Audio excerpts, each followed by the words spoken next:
Hello friends, तो मैं आपके सामने लेकर आया हूँ फर्स्ट एड एंड हेल्थ का क्लास नंबर 4। आई होप आप इस बढ़िया से मौसम में बारिश में एंजॉय कर रहे होंगे और आप लोगों ने पिछले 3 वीडियोस को भी देख लिए होंगे, क्योंकि उसमें से आपसे एग्जाम में जो है उसमें बहुत सारे सवाल आने वाले हैं। वीडियो को लाइक कर दीजिएगा, कमेंट कर दीजिएगा। अपनी अटेंडेंस कैसे मार्क करनी है अब जानते हैं। आपके जो और फ्रेंड्स हैं जो आपकी क्लासेस में जो इस वीडियो तक नहीं पहुंचे हैं, उन तक ये वीडियो पहुंचा दीजिएगा। जिस पीडीएफ से मैं आपको पढ़ा रहा हूं वो पीडीएफ मैं इस पीपीटी का पीडीएफ बना के व्हाट्सएप ग्रुप में डाल देता हूं, तो वो आपको मिल जाएगा, उसकी कोई प्रॉब्लम वाली बात नहीं है। और सबसे पहले वीडियो शुरू से बनने से पहले मेरी तरफ से आप सबको हेलो, हाउ आर यू, कैसे हैं आप लोग, ये पूछना बहुत जरूरी है ना भाई। हम लोग आखिर दोस्ती यारी के साथ पढ़ रहे हैं, तो hello and how are you तो बनता है ना। हेलो गाइस, कैसे हैं आप लोग, क्या चल रहा है लाइफ में, बताइएगा मुझे जरूर कमेंट करके, या फिर व्हाट्सएप से मुझे मैसेज करके भी बता सकते हैं। अगर कोई प्रॉब्लम हो तो मुझसे डिस्कस कर सकते हैं। शुरू करते हैं। First aid related to respiratory system. आज हम पढ़ने वाले हैं रेस्पिरेटरी सिस्टम जो होता है उस कंडीशन में फर्स्ट एड कैसे दिया जाता है, क्या क्या जरूरी चीजें हैं। तो भाई रेस्पिरेटरी सिस्टम आखिर होता क्या है। कितने लोग आप में से ऐसे हैं जो रेस्पिरेटरी सिस्टम या श्वसन प्रणाली जो है हमारी, जैसे मुझे ये भी दिक्कत हुई श्वसन प्रणाली में anyways, jokes apart, respiratory system और श्वसन प्रणाली को आप में से कितने लोग समझते हैं। जो लोग समझते हैं जरा यस लिख दीजिए, जिससे हमारा वीडियो शुरू से ही इंटरेक्टिव हो जाए। क्या आप लोग रेस्पिरेटरी सिस्टम के बारे में जानते हैं, श्वसन प्रणाली के बारे में जानते हैं। हिंदी इंग्लिश दोनों में लेके चल रहा हूं एडवांस में। क्या आप इन दोनों चीजों के बारे में जानते हैं, ये क्या होती हैं। नहीं जानते तो इस वीडियो में समझ लीजिएगा। इसके अलावा एक वीडियो जो है, ओके यस आ रहे हैं मेरे पास, नो भी आ रहे हैं। जो नो आ रहे हैं उनको ध्यान से देखना है। और मैं एक वीडियो आपसे शेयर करूंगा, जैसे मैंने पिछले वाले में हार्ट रिलेटेड एक सीपीआर का वीडियो शेयर किया था, तो वो आप जरूर देख लीजिएगा। श्वसन प्रणाली क्या है ये मैं आपको यहाँ पे इस तरीके से शेयर करने वाला हूँ। खैर, तो रेस्पिरेशन का मतलब क्या है, श्वसन का अर्थ क्या है आखिर। जो हम सांस लेते हैं और बाहरी हवा को अंदर खींचते हैं, और वो हवा हमारे लंग्स के थ्रू होते हुए हमारे सेल्स कोशिकाओं तक पहुंचाती है ऑक्सीजन को, और उसके बाद जो हम हवा बाहर छोड़ते हैं जिसके थ्रू कार्बन डाइऑक्साइड बाहर निकलती है, उस पूरी प्रक्रिया को कहते हैं रेस्पिरेशन। Very important term. ये वाली डेफिनेशन 100% याद कर लीजिएगा। क्यों? क्योंकि डिस्क्रिप्टिव के अलावा इसके अंदर से बहुत सारे ऑब्जेक्टिव भी बनते हैं। रेस्पिरेशन में क्या जाता है कोशिकाओं तक, ऑक्सीजन जाता है। रेस्पिरेशन में बाहर क्या छूटता है, कार्बन डाइऑक्साइड छूटता है। ये सब चीजें जो छोटी छोटी हैं, किस तक जाता है, सेल्स तक जाता है। किसके थ्रू जाता है, लंग्स के थ्रू जाता है। ये सारे इंपॉर्टेंट ऑब्जेक्टिव टाइप क्वेश्चन है जो आपके पेपर में आ सकते हैं। Is it clear to all of you. Respiration के समय हम अंदर क्या खींचते हैं, ऑक्सीजन या कार्बन डाइऑक्साइड। आंसर लिखिए फटाफट। रेस्पिरेशन के समय हम अंदर क्या खींचते हैं, हवा जो ऑक्सीजन रिच हवा होती है उसे खींचते हैं, राइट।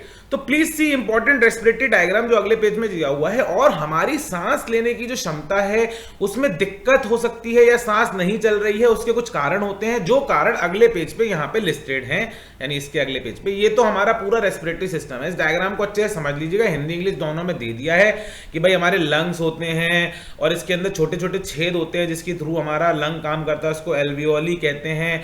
ब्रोंकाई होता है, ट्रैकिया होता है, नेजल कैविटी, यहां से ऐसे सांस अंदर जाती है, मुंह से भी जाती है। ये पूरा जो प्रोसेस होता है, डायफ्राम होता है जो गैप क्रिएट करता है दोनों लंग्स के बीच में।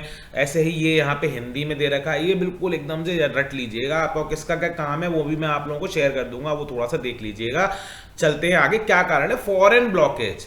भाई मैं तो बच्चा हूँ छोटा, मैं क्या खाऊंगा, सिक्का खा जाऊंगा। मेरे को सिक्का देखा मैं खा गया। आजकल तो छोटे सिक्के आ रहे, पहले बड़े बड़े सिक्के आते थे ना, बच्चों के गले में फंस जाते थे, अब भी फंस जाते हैं। कोई कपड़ा लील गए बेचारे, तो उनके जो गले में चीज फंस जाती है उस कारण से क्या होता है, सांस लेने में दिक्कत आती है। खाना फंस गया है तो अक्सर होता है। मोमोज खा रहे हैं, ठूसे जा रहे हैं, ठूसे जा रहे हैं। नूडल्स खा रहे हैं, ठूसे जा रहे हैं। इतना ठूस लिया कि जो सांस अंदर जाने का रास्ता है वही ब्लॉक हो गया। मड, वाटर, डर्ट, ये खास करके डूबने की स्थिति में, कोई व्यक्ति डूब गया है तो उसके फेफड़ों में या उसकी श्वसन प्रणाली के अंदर रेस्पिरेटरी सिस्टम में पानी भर गया है, गंदगी भर गई है, मड बढ़ गया है कीचड़ वाले पानी में गिरने की वजह से, तो ये भी सांस को रोकने के कारण है। दम घुटना, और अंग्रेजी शब्द भी यहां लिखा हुआ है, अगर ये कहीं पे आ जाए आपके सामने तो दम घुटना इसका मतलब है, ठीक है। अनकॉन्शियसनेस एंड टंग ऑब्स्ट्रक्शन, बहुत ही जरूरी है कि सांस रुकने का एक कारण है बेहोशी। जब व्यक्ति बेहोश हो जाता है तो उसकी जीभ पीछे की तरफ मुड़ जाती है, जिसकी वजह से वो सांस लेने की प्रक्रिया में, हमारी रेस्पिरेशन में अवरोध, ऑब्स्ट्रक्शन क्रिएट कर देता है। तो बहुत ही इंपॉर्टेंट है ध्यान रखना कि बेहोशी भी सांस रुकने का एक कारण है। अस्थमा, ये तो आप जानते हैं एक बीमारी ही होती है जिसमें इंसान को सांस लेने में दिक्कत होती है। टॉक्सिक और इरिटेंट गैसेस, अगर आपने कभी देखा हो कि कोई ऐसी जगह हो जहां पर किसी और तरीके की जहरीली गैस है या एक वो हिट का स्प्रे आता है, कोई आपके मुंह पे डाल दे, बेचारे मच्छर मर जाते हैं उससे, तो हमारी भी सांस में बहुत ज्यादा दिक्कत आती है। तो कोई टॉक्सिक या इरिटेंट गैस है, अगर वो आपकी श्वसन प्रणाली में एंटर कर गई, आपने सूंघ ली, तो आपको सांस लेने में दिक्कत हो सकती है। आउटर ऑब्स्ट्रक्शन हो सकते हैं, तकिए से दम घुट जाना, फिल्मों में आपने देखा होगा अक्सर जो गुंडे होते हैं इसका प्रयोग करते हैं। कोई कपड़ा हो, गले में रोप हैंगिंग, फांसी वगैरह, ये सब चीजें जो है सांस रोकने का कारण है। अदर इंजरीज भी हैं, बाइट्स, किसी ने आपको सांप का काटना या इस तरह की चीजों की वजह से भी धीरे धीरे जहर की वजह से सांस लेने में दिक्कत आती है। ओवरडोज ऑफ मेडिसिन, कुछ ऐसी मेडिसिन होती है या अक्सर सारी ऐसी मेडिसिन होती है, इनका ओवरडोज हो जाए तो वो हमें सांस लेने में दिक्कत करने लगती है, हमारी प्रक्रिया को खराब कर देती है। इलेक्ट्रिक शॉक बहुत ही एक मेजर चीज है। कुल मिलाकर ऐसी सारी चीजें जो जान के ऊपर खतरा क्रिएट करेंगी वो हमारे रेस्पिरेटरी सिस्टम और हमारे हार्ट सिस्टम को अफेक्ट करेंगी। एटमॉस्फेरिक रीजन, आपको सवाल आ सकता है इसमें से कौन सा एटमॉस्फेरिक रीजन है, तो देखिए आप बहुत ज्यादा ऊंचाई पे चले गए, आपने कहा भाई मैं तो जाऊंगा घूमने के लिए नैनीताल में 6000 फुट की ऊंचाई पे बैठूंगा, वहां पहाड़ी के ऊपर आपको सांस लेने में गंभीर समस्या हो रही है।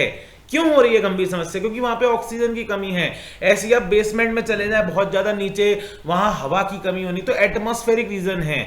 जैसे ही मैं आपको उठा के जुपिटर पे भेज दूं, जुपिटर समझते हैं ना, जुपिटर ग्रह पे, मंगल ग्रह पे भेज दूं, वहां ऑक्सीजन की कमी है, वहां के एटमॉस्फेयर में ऑक्सीजन नहीं है, तो ये एटमॉस्फेरिक रीजन है दम घुटने के। अदर रीजन रैंडमली बहुत सारे रीजन हो सकते हैं कि जिसकी वजह से आप लोगों को क्या हुआ है, आप लोगों को दम घुटने की समस्या हुई है। तो जरा आगे चलते हैं कि भाई कुछ एक्सीडेंट्स की बात कर रहे हैं जिनमें आपको पता है कि दम घुटता है। क्या होता है? Drowning leads to breathing issue mainly due to water, अगर आप डूबने की वजह से, मुख्य रूप से पानी के कारण सांस लेने में समस्या होती है। इजी सी बात है, कोई व्यक्ति डूब रहा है तो उसके श्वसन तंत्र में पानी भर जाएगा, नहाते समय तो नहीं होगा ना, कोई ऐसा तो नहीं इसके नहाते समय पानी भर लेता है वो अपने अंदर, वो तो पॉसिबल। स्ट्रैंगुलेशन और हैंगिंग, गला घोटना या लटकना, कोई फांसी लगा दे, कोई गला दबा दे, उससे सांस की प्रॉब्लम होती है। चोकिंग, ध्यान रखना, चोकिंग का अर्थ है कि आपके एयरवे में कोई ऑब्स्ट्रक्शन हो गया, खाना फंस गया, सिक्का फंस गया, वो चोकिंग है। ये होता है जिससे आपके वायुमंडल में रुकावट आ जाती है। सफोकेशन, दम घुटना, हवा के कारण जब दम घुटता है उसको सफोकेशन कहते हैं। भाई मैं बहुत सफोकेटेड फील कर रहा हूं, अक्सर हम लोग पढ़ाई के समय बहुत ज्यादा सफोकेटेड फील करते हैं, यार मेरा दिमाग खराब हो रहा है, मैं बहुत सफोकेटेड फील कर रहा हूं। तो भाई ये सफोकेशन जो है वो हमको फील नहीं करना है पढ़ाई के समय, बाकी समय आप कर सकते हो, कोई रीजन हो सकते हैं, वो हमें आइडेंटिफाई करने, क्योंकि वो हमें फर्स्ट एड देने के लिए तैयार करने के लिए जरूरी है। ये डेफिनेशन बहुत इंपॉर्टेंट है, अच्छे से पढ़ लो सब लोग। Asthma is a condition in which the airway becomes narrow and swell and produce mucus, extra mucus. Asthma एक ऐसी स्थिति होती है जिसमें वायु मार्ग जो है हमारा वो संकरा हो जाता है। जैसे हमारे कई जगहों पे पतली पतली गलियां होती है ना, वैसा संकरा हो जाता है, नॉर्मल हाईवे जैसा रोड नहीं रहता है और सूज जाता है। क्यों संकरा हो जाता है? क्योंकि वायु मार्ग की कोने की जो ट्यूब्स हैं वो सूज जाती हैं, तो एरिया छोटा हो जाता है, अतिरिक्त बलगम का उत्पादन होता है, जिस वजह से एयरवे जो है ऑब्स्ट्रक्ट होता है। अच्छा बच्चों एक बात बताना, अस्थमा वाले जो पेशेंट्स होते हैं वो आपने देखा होगा इस तरीके से कुछ चीज लेते हैं, उसको क्या कहते हैं? क्या आपको जानकारी है? क्या कोई मुझे बता सकता है कि एस्थमेटिक पेशेंट्स जो होते हैं, इनको अस्थमा की, दमा की बीमारी होती है, वो लोग एक ऐसे करके बटन दबा के चीज यूज करते हैं, उसको क्या कहते हैं? हाँ, इनहेलर। तो अगर आपके पेपर में समाया इनहेलर कौन सी बीमारी लेते हैं? अस्थमा। अस्थमा में कौन सी चीज लेते हैं? इनहेलर का यूज करते हैं। वो मेडिसिन होती है जो हमारे वायु मार्ग को, जो हमारे रेस्पिरेटरी ट्रैक्ट को ओपन कर देती है। Swelling in throat due to injury और हॉट वाटर और एलर्जिक रिएक्शन, कभी कभी ऐसा भी होता है कि आपको चोट लग गई गले के रास्ते में, या गर्म पानी पीने से जल गया, या एलर्जी हो गई किस वजह से में गले में सूजन आ गई, तो भी जो होता है सांस लेने में समस्या खड़ी हो जाती है। तो ये कुछ मुख्य कारण बताए हैं, ये इसीलिए बताए क्योंकि इसी के बाद हम समझेंगे फर्स्ट एड कैसे देना है। तो भाई ये देख लो, 5 and 5, 5 और 5 बहुत इंपॉर्टेंट है। किसी को पीछे से पकड़ा, दे दे दे, ये तो हम लोग रोज करते हैं कॉलेज में। भैया आप में से कितने लोग हैं जो अपने फ्रेंड से जब मिलते हैं तो सबसे पहले पीछे कान पे, और भाई क्या हाल चाल है, करते हो कि नहीं करते हो? मैं तो अब भी करता हूं, बिल्कुल डेफिनेटली। तो भाई पीछे से 5 बार झटका मारना है। अगर किसी को चोकिंग हो रही है, अगर कोई चोकिंग फील कर रहा है, ये सांस चोकिंग के केस के बता रहा हूं स्पेसिफिकली, अगर किसी को चोक हो रहा है तो खाना फंस जाता है तो पीछे से धक्का मारते हैं, तो 5 बार पीछे से मारो और फिर भी ना निकले, कोई चीज फंस गई है गले में, मान लो ये फिल्म में भी दिखाते हैं, कोई सिक्का फंस गया है तो ऐसे पेट से पकड़ के ढप ढप ढप, 5 एब्डोमिनल थ्रस्ट, 5 ब्लैक ग्लूअर्स। तो 5 and 5 का ये कॉम्बिनेशन है जो कि फर्स्ट एड की बहुत इंपॉर्टेंट टेक्निक है। एब्डोमिनल थर्स्ट यानी ये वाली जो चीज है ये केवल 1 साल से ऊपर के बच्चे के लिए ही रिकमेंडेड है। छोटा बच्चा होगा उसको ऐसे पकड़ के नहीं भाई पिचक जाएगा। बेबी चोकिंग के लिए क्या करना है, अपनी 2 फिंगर्स का प्रयोग करना है आपको इस तरीके से, और मिडल ऑफ द चेस्ट पे यहां पे ऐसे करके इसको धपकाना है। जब आप करेंगे तो उसका जो फंसी चीज है वो बाहर आने के चांसेस बढ़ जाएंगे। ऐसे पकड़ के पीछे मतलब बहुत अजीब सी इमेजेस लग रही है वैसे, लेकिन हाँ मजबूरी है, करना पड़ता है। 5 बैक ब्लोज ऐसे देने हैं और चेस्ट थ्रस्ट ऐसे देने हैं, ऐसे नहीं देने। पता चला छोटे से बच्चे को गोदी में पकड़ा दबा डाला, नहीं भाई ऐसा नहीं करना है। फर्स्ट एड देते समय कॉमन सेंस का प्रयोग बहुत ज्यादा जरूरी है, और पूरा फर्स्ट एड कॉमन सेंस पे ही डिपेंडेंट है कि भाई किसी के छाती में अगर आपको स्ट्रोक्स देने हैं तो हथौड़ी लेके नहीं दोगे। आप में से कोई ऐसा तो नहीं है जो हथौड़ा लेके सीपीआर देने निकल जाएगा। आई होप आप सब लोगों को सीपीआर का कंसेप्ट एकदम क्लियर है।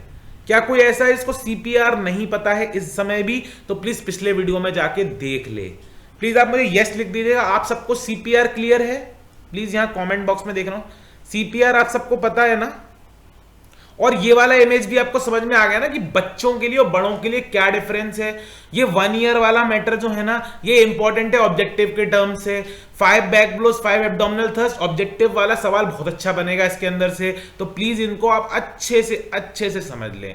ऑल्टरनेटिव है 5 बार ये दो 5 बार ये दो, तो ये पूछ सकता है कितनी ऑल्टरनेट में चलता है? 5 की ऑल्टरनेट में चलता है। आई होप आप सब लोग को एकदम क्लियर है, इसके अंदर कोई प्रॉब्लम नहीं है। किसी को कोई प्रॉब्लम तो नहीं है?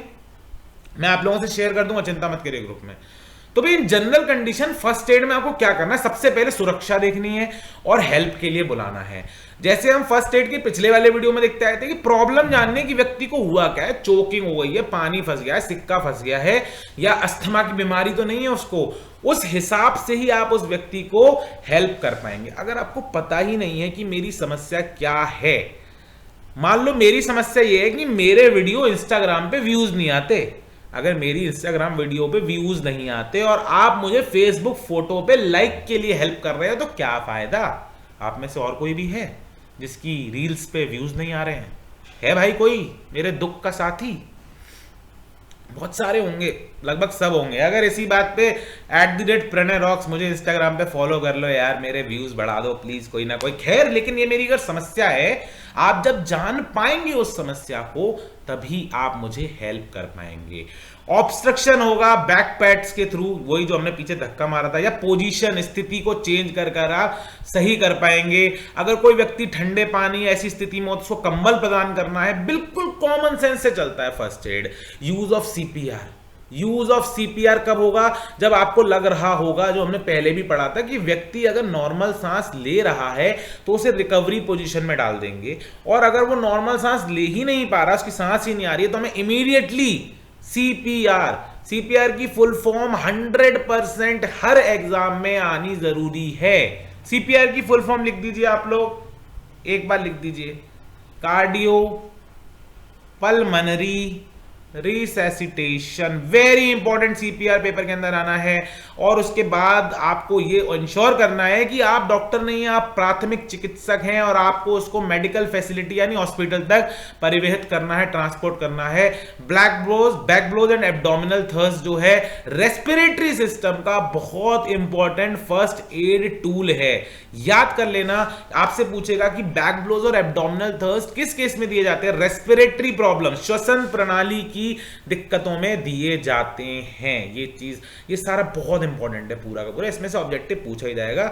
और अगर आप ये वाली पीडीएफ जो मैं आपसे शेयर कर रहा हूं पढ़ लो तो 60-70% जो हमको लाना है वो हमारा काम बन जाएगा, यानी आप क्यू क्वालिफाई वाले उसमें पहुंच जाओगे। 60% से नीचे क्वालिफाइड नहीं होता, डिस्क्वालीफाई हो जाता है, तो इस चीज को ध्यान रखना है। इंपॉर्टेंट पॉइंट्स पढ़ लीजिए भाई, बहुत इंपॉर्टेंट है और बहुत ही जबरदस्त इसके अंदर। आप सर सोच रहे होंगे कि सर तो हर चीज को बोलते हैं ये बहुत इंपॉर्टेंट है, ये बहुत इंपॉर्टेंट है ना। आप में से कितने लोग ऐसा सोच रहे हैं? आप लोग सोच रहे हो सर हर चीज को इंपॉर्टेंट बोलते हैं। नहीं, हर चीज को इंपॉर्टेंट नहीं बोलता। कुछ चीज, ये जो मेरी पूरी पीडीएफ है ना, ये इंपॉर्टेंट पॉइंट से बनी हुई है। रेस्पिरेटरी सिस्टम में क्या क्या आता है? हमारा एयर पास से जाता है, 2 लंग आते हैं। किसी के पास 2 से ज्यादा लंग्स तो नहीं है ना भाई? फेफड़े, कोई ऐसा तो नहीं है जिसपे 2 से ज्यादा फेफड़े हो? अगर है तो बता देना भाई, आईफोन ले लेंगे। दो लंग्स और रेस्पिरेटरी मसल्स जो हैं वो रेस्पिरेटरी सिस्टम का पार्ट होती हैं। लंग्स जो होते हैं हमारे हमारे फेफड़े 300 करोड़ छोटे छोटे सैक्स, छोटे छोटे छेदों से बने होते हैं, इनको एल्वियोली कहते हैं। कितना जबरदस्त फैक्ट है भाई, 300 करोड़, 300 करोड़। नई मूवी जो आ रही है ना इनकी, रणबीर कपूर की, उसका बजट है 300 करोड़। इतना तो हम अपने एक फेफड़े में लेके घूम रहे हैं, समझ रहे हो तुम। The lungs are covered by a membrane called pleura, फेफड़े फुक नाम की झिल्ली से ढके होते हैं। The muscle that separates the chest from abdominal cavity, जो मसल हमारी छाती को हमारी एब्डोमिनल कैविटी से अलग करती है वो डायफ्राम कहलाती है। बहुत इंपॉर्टेंट है, पक्का आएगा आपके पेपर के अंदर। Inhalers are used in asthma, थोड़ी देर पहले हमने बात की थी कि अस्थमेटिक जो पेशेंट होते हैं उनको सांस लेने में दिक्कत आती है तो इनहेलर्स यूज करते हैं। मोस्ट इंपॉर्टेंट क्वेश्चन, फिर कहेंगे बार बार इंपॉर्टेंट नहीं, मैं मोस्ट इंपॉर्टेंट बोल रहा हूं।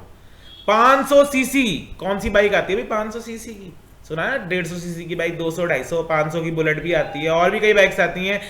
हम हर बार जब सांस अंदर लेते हैं तो 500 क्यूबिक सेंटीमीटर सीसी एयर को इनहेल करते हैं। इस प्रक्रिया को इंस्पिरेशन कहते हैं और बाहर छोड़ने की प्रक्रिया को एक्सपीरेशन कहते हैं। एकदम याद कर लो, breathing the air in is called inspiration. हवा में सांस लेने को प्रेरणा कहते हैं, ये बिल्कुल गलत है। और सांस छोड़ने को समाप्ति कहते हैं, बिल्कुल गलत है। मतलब ये सांस को अंदर लेना इंस्पिरेशन, ये ना यहाँ गूगल कन्वर्जन में गड़बड़ हो गई है तो मैं इसको सही करके भेजूंगा। सांस को अंदर लेने को इंस्पिरेशन कहते हैं और बाहर छोड़ने को एक्सपीरेशन कहते हैं। हाइपोथर्मिया भाई याद कर लेना, फिर से पेपर में पूछ लेगा। एक ऐसी कंडीशन जिसके अंदर आपकी बॉडी का टेम्परेचर कम हो जाता है नॉर्मल से, उसको क्या कहते हैं? हाइपोथर्मिया कहते हैं। कैसे याद रखेंगे? टेम्परेचर नापते हैं, मान लो हमें बुखार आता है तो हम किस चीज का इस्तेमाल करते हैं? लिखो जरा, बुखार को नापने के लिए किस चीज का इस्तेमाल करते हैं? लिखिए जरा फटाफट। आप लोग बुखार को नापने के लिए किस चीज का इस्तेमाल करते हैं? थर्मोमीटर, थर्मिया ये लिखा है। हाइपोथर्मिया मतलब आपका बॉडी टेम्परेचर एक्सट्रीमली लो चला गया है नॉर्मल से, जैसे ठंडे पानी में डूब गया कोई तो उसके साथ ये समस्या हो सकती है। तो एक चिकित्सीय स्थिति जिसमें शरीर का तापमान सामान्य से बहुत कम होता है उसको कहते हैं हाइपोथर्मिया। पक्का आएगा पेपर के अंदर, इंटरनल में भी आ सकता है, एक्सटर्नल में भी आ सकता है। इंटरनल भी आपके शायद बहुत जल्दी ही होने वाले हैं और एक्सटर्नल तो ज्यादा टाइम नहीं, 1 ही महीना होगा शायद सबके पास। Coughing is the most natural way to clear airway. ध्यान रखिए, खांसना, ये मूवी थी ना वो वाली, माधुरी दीक्षित करती है उसमें, हम आपके हैं कौन में, याद है आप लोगों को? वो सबसे नेचुरल तरीका है एयरवे को साफ करने का। देखिए अगर आपके गले में कुछ फंस जाता है तो सबसे पहले खांसते ही हैं हम लोग। तो अगर किसी को समस्या हो रही है तो फर्स्ट एड की बहुत इंपॉर्टेंट टेक्निक है कि तो आप उसको कह सकते हैं बेटा खांसो। पानी पीने को कहना गलत होता है, ठसका लगने पे पानी नहीं पीना चाहिए, पहले खांस के एयरवे क्लियर होने देना चाहिए। हम लोग कहते हैं लो पानी पी लो, यार वो थोड़ा सा प्रॉब्लम, पीठ सहलाओ, टैप्स करो, ज्यादा प्रॉब्लम है तो हमें पीछे हमने ये वाली प्रक्रिया भी देखी है, ज्यादा प्रॉब्लम है तो कहाँ की प्रक्रिया ये भी देखी है। लेकिन generally coughing is the most natural वे, वायु मार्ग को साफ करने की सबसे प्राकृतिक तरीका जो है, नेचुरल तरीका, वो है खांसना। आगे चलते हैं, देखते हैं भैया फैक्ट्स अबाउट फेफड़े, कितने इंटरेस्टिंग फैक्ट हैं। लेफ्ट लंग हैज 2 लोब्स, जो उल्टा लेफ्ट साइड का लंग होता है उसमें 2 लोब्स होते हैं और राइट वाले में 3 होते हैं। बताओ यार, ये भी अंतर है, याद कर लेना पेपर में आएगा। लेफ्ट लंग में 2 लोब्स होते हैं, राइट लंग में 3 लोब्स होते हैं। लेफ्ट लंग लंबा होता है और पतला होता है राइट लंग के कंपैरिजन में। राइट लंग छोटा होता है बट बिगर होता है लेफ्ट लंग के कंपैरिजन में। कितनी इंटरेस्टिंग फैक्ट भाई, ये लंबा है और पतला है, ये छोटा है और बड़ा है। The 2 lobes are separated by oblique fissure, 3 lobes are separated by horizontal fissure and oblique fissure। इसके अंदर एक हॉरिजॉन्टल फिसर और बढ़ जाता है। लेफ्ट लंग में कार्डियक नॉच होता है, ये मैं आपको दिखाना चाहता हूं। कार्डियक नॉच का मतलब क्या हुआ? देखो नॉच क्या होती है, मैं आपको बताता हूं नॉच क्या होती है। ये आप मोबाइल देख रहे हो, मैं आपको कैमरे के सामने, ये मोबाइल है जो हमारा, इसके अंदर ये कैमरा दिख रहा होगा आपको यहाँ पे, ये कैमरा हम कहते हैं नॉच, कैमरा नॉच। जो लेफ्ट वाला लंग होता है ना, उसके अंदर दिल की जगह बनाने के लिए, मतलब दिल की जगह बनाने का वो मतलब नहीं है कि मेरी जगह अपने दिल में बना लो, वैसी वाली नहीं। लंग जो होता है हमारे दिल की जो स्पेस है उसको निकालने के लिए जो लेफ्ट वाले लंग होता है उसकी शेप ऐसी होती है कि वह छोटा सा एक नॉच बना होता है जहां पर हमारा दिल जो है ना एडजस्ट हो जाता है। मतलब दिल को प्लेस करने के लिए लेफ्ट वाले लंग में एक छोटा सा टेढ़ापन नॉच का एडजस्टमेंट दिया गया, जहां पे हमारा दिल यहाँ पीछे की तरफ फिट हो जाता है। तो ये बात वहां पे कह रहा है। Smaller and lighter, larger and heavier. अब भाई मुझे नहीं पता किसने फेफड़ा निकाल के नापा, बट फैक्ट है तो समझ लो। लेफ्ट वाला जो है उल्टा वाला वो स्मॉलर और लाइटर होता है, और राइट वाला जो होता है बड़ा होता है, हैवी होता है। Is it clear to all of you? अगर क्लियर हो गया तो जरा यस लिखेंगे फटाफट। यस सर लिखेंगे, थैंक यू सर लिखेंगे, हेलो सर लिखेंगे, कुछ भी लिखेंगे, लेकिन लिखेंगे। क्या आप सबको क्लियर हो गया ये वाले सारे फैक्टर्स के पीछे जितना भी मैटर हमने पढ़ा वो सब? जल्दी से जवाब दे दीजिए प्लीज। क्या आप सब लोग को क्लियर हो गया?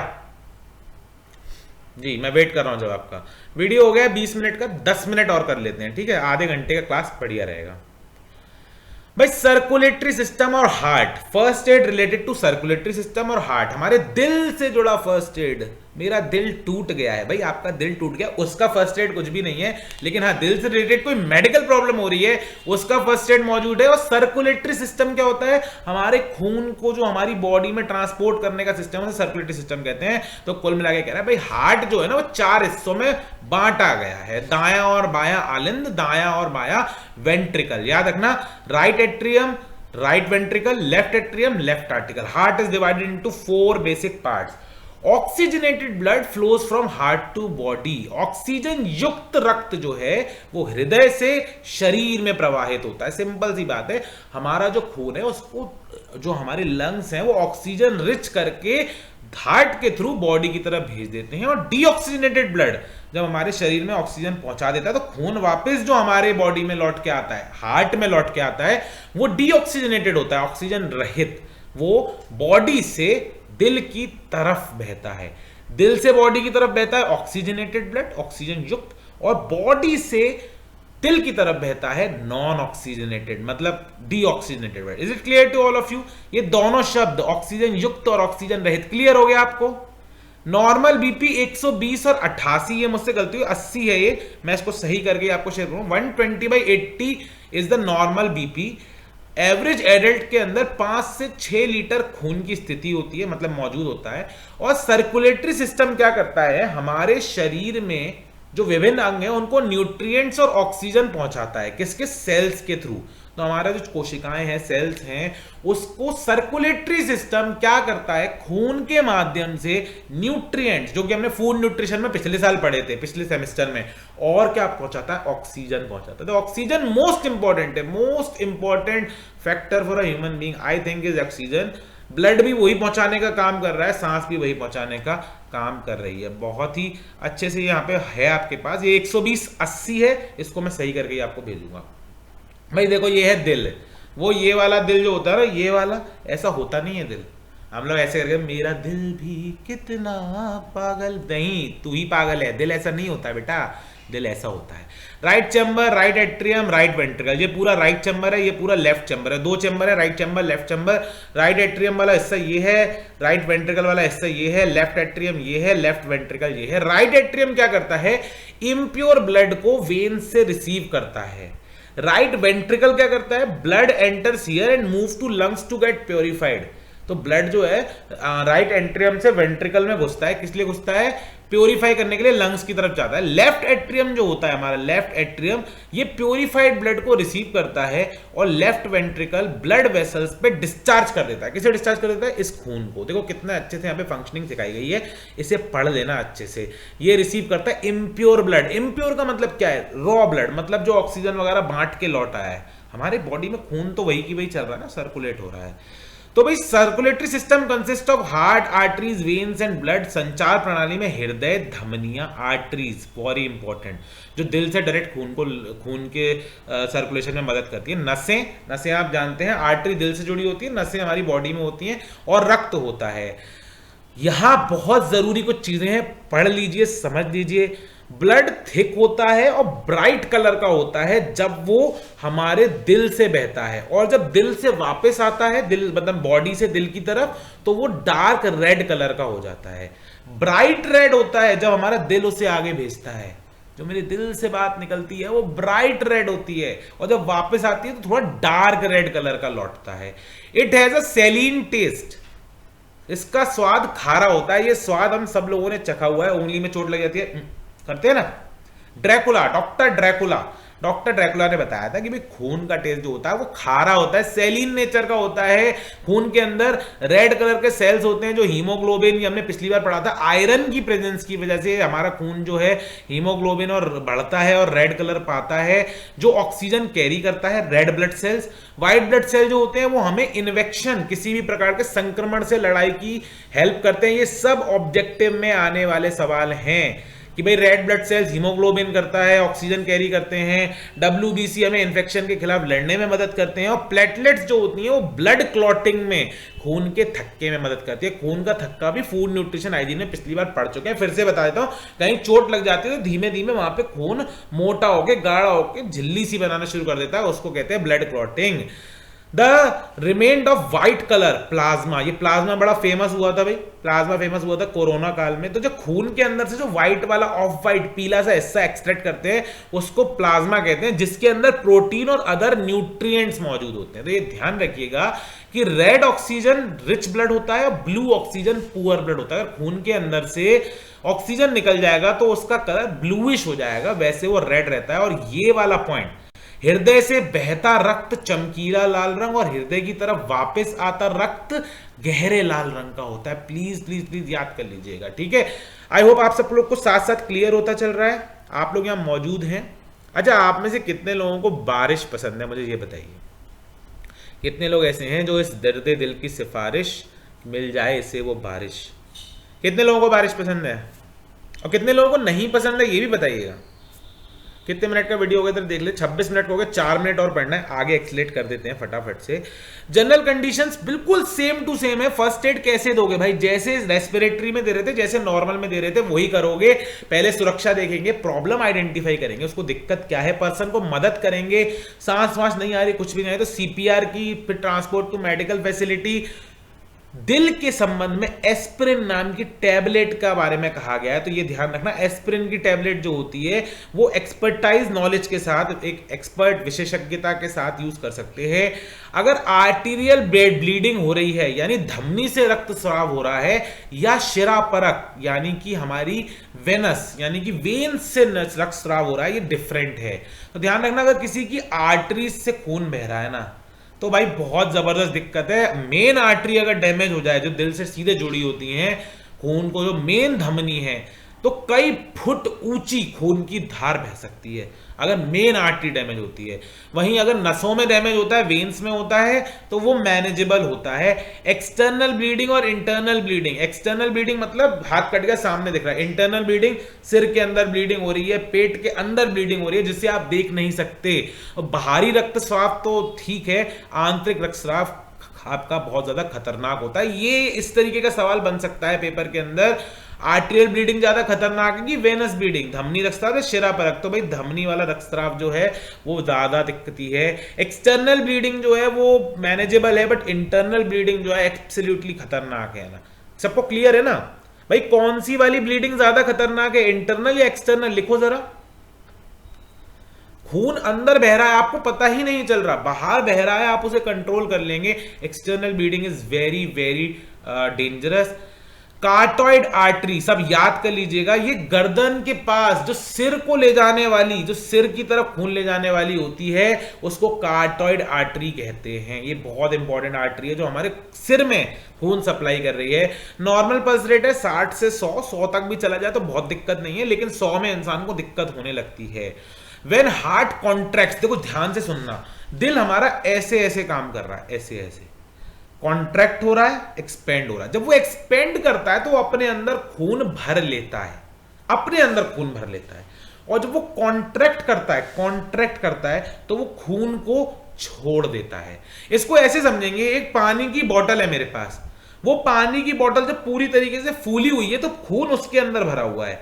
वैसे ही दिल जब पूरी तरीके से बढ़ा हुआ है, एक्सपेंडेड है, तो खून उसके अंदर भरा हुआ है। जैसे ही मैंने पानी की बोतल का ढक्कन खुला हुआ है और मैं पानी की बोतल को ऐसे करके दबा दूं तो पानी ऐसे करके उछलेगा, है ना। यानी जैसे ही कॉन्ट्रैक्ट करूंगा तो खून का प्रेशर बॉडी की तरफ जाएगा। तो जब हार्ट कॉन्ट्रैक्ट करता है, जब बोतल पिचकती है, तो हमारी आर्टेरियल सिस्टम में, धमनी प्रणाली में दबाव बढ़ जाता है। क्यों? क्योंकि जैसे ही मैंने बोतल पिचकाई, खून जो है वो एकदम हमारे शरीर की धमनियों की तरफ दौड़ा। ठीक है, इसको क्लियर कर लेना। हार्ट जब कॉन्ट्रैक्ट करेगा, बॉटल से एग्जांपल लेना, जब बॉटल फूली हुई होगी तो उसमें खून भरा होगा। दिल जब एक्सपेंडेड होता है तो उसके अंदर खून होता है। जैसे ही दिल कॉन्ट्रैक्ट करता है ऐसे करके, पानी का पाउच, पानी का गुब्बारा जैसे ही दबाओगे ऐसे करके खून आगे की तरफ बढ़ेगा हार्ट में, जब भी कॉन्ट्रैक्ट होगा तब। अलार्मिंग सिचुएशन कौन सी है? खतरनाक सिचुएशन, अगर चेस्ट में पेन है जो 15 मिनट से ज्यादा है, शोल्डर की तरफ हो रहा है, बहुत ज्यादा पसीने निकल रहे हैं बिना बात के, हार्ट अटैक का सिम्टम कहा जाता है। पेन इंक्रीज कर रहा है एक्सर्शन पे, यानी अगर आप कोशिश कर रहे हैं काम करने की और आपका ये दर्द बढ़ रहा है, खतरनाक है। आराम करते ही राहत मिल रही है, खतरनाक है, इसका मतलब हार्ट रिलेटेड प्रॉब्लम हो रही है। ध्यान से पढ़ लीजिए, अगर 15 मिनट से अधिक छाती करने में दर्द हो रहा है, भारी पसीना आ रहा है, परिश्रम करने पर, मेहनत करने में दर्द बढ़ रहा है, आराम करने पर राहत मिल रही है, तो भाई कुछ ना कुछ थोड़ी सी प्रॉब्लम इसके अंदर है। Arteries carry bright rich oxygen, मैंने आपको पीछे बता दिया था।